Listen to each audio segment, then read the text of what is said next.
सुंदर जीवन चैनल पर आपका स्वागत है। आज की कहानी है गौतम बुद्ध और अजातशत्रु। अजातशत्रु मगध के राजा बिंबिसार का पुत्र था।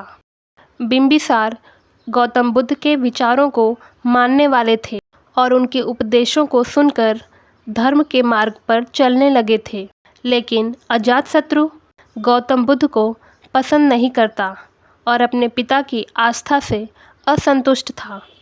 अजातशत्रु का पिता के प्रति अन्याय। अजातशत्रु को मंत्रियों ने भड़काया कि अगर वह राजा बनना चाहता है तो उसे अपने पिता से सिंहासन छीन लेना चाहिए।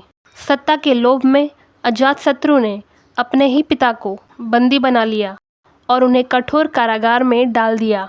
कहा जाता है कि उसकी माता वैदेही राजा बिंबिसार को छिपकर भोजन देती थी, लेकिन जब अजातशत्रु को इसका पता चला तो उसने यह भी बंद करवा दिया। अंततः बिंबिसार का निधन हो गया। अजातशत्रु का पश्चाताप। जब अजातशत्रु को अपने प्रति पिता के प्रेम के बारे में पता चला तब उसे पछतावा हुआ। वह अपराध बोध से घिर गया और मानसिक रूप से व्यथित रहने लगा। इसी दौरान वह गौतम बुद्ध के ज्ञान और करुणा के संपर्क में आया। अजातशत्रु की गौतम बुद्ध से भेंट। अजातशत्रु ने गौतम बुद्ध से मिलने का निश्चय किया। जब वह बुद्ध के पास पहुंचा तो उसने डरते हुए अपनी गलती स्वीकार की और उनसे पूछा, क्या मेरे जैसे पापी को भी मुक्ति मिल सकती है? गौतम बुद्ध ने प्रेम पूर्वक उत्तर दिया, हर व्यक्ति अपने कर्मों से मुक्त हो सकता है यदि वह सच्चे हृदय से प्रायश्चित करे और धर्म के मार्ग पर चले। अजातशत्रु का धर्म की ओर झुकाव। बुद्ध के वचनों से प्रभावित होकर अजातशत्रु ने बौद्ध धर्म को अपनाया। उसने अपने शासनकाल में कई बौद्ध मठों का निर्माण कराया और गौतम बुद्ध के उपदेशों का पालन किया। जब अजातशत्रु ने गौतम बुद्ध से अपने अपराधों का प्रायश्चित करने के लिए मार्गदर्शन मांगा तो बुद्ध ने उसे धर्म के मार्ग पर चलने की सलाह दी। उन्होंने उसे भिक्षु सन्यासी बनने के लाभ बताए। भिक्षु होने के लाभ। पहला, मन की शांति।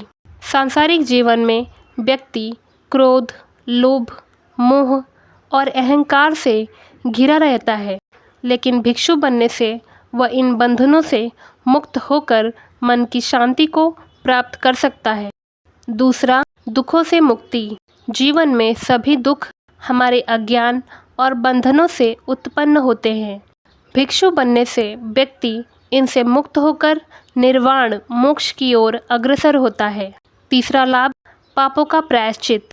यदि कोई व्यक्ति अपने पिछले कर्मों से दुखी है और प्रायश्चित करना चाहता है तो भिक्षु जीवन अपनाकर वह सदाचार और ध्यान के माध्यम से अपने मन को शुद्ध कर सकता है। चौथा लाभ, सच्चा आनंद। सांसारिक सुख क्षणिक होते हैं, लेकिन भिक्षु जीवन अपनाने से व्यक्ति आध्यात्मिक आनंद प्राप्त कर सकता है जो शाश्वत और स्थायी होता है। पांचवा लाभ, मोह माया से मुक्ति। भिक्षु बनने के बाद व्यक्ति न तो धन संपत्ति का मोह करता है और न ही किसी प्रकार की लालसा रखता है। इस प्रकार वह हर प्रकार के तनाव और चिंता से मुक्त हो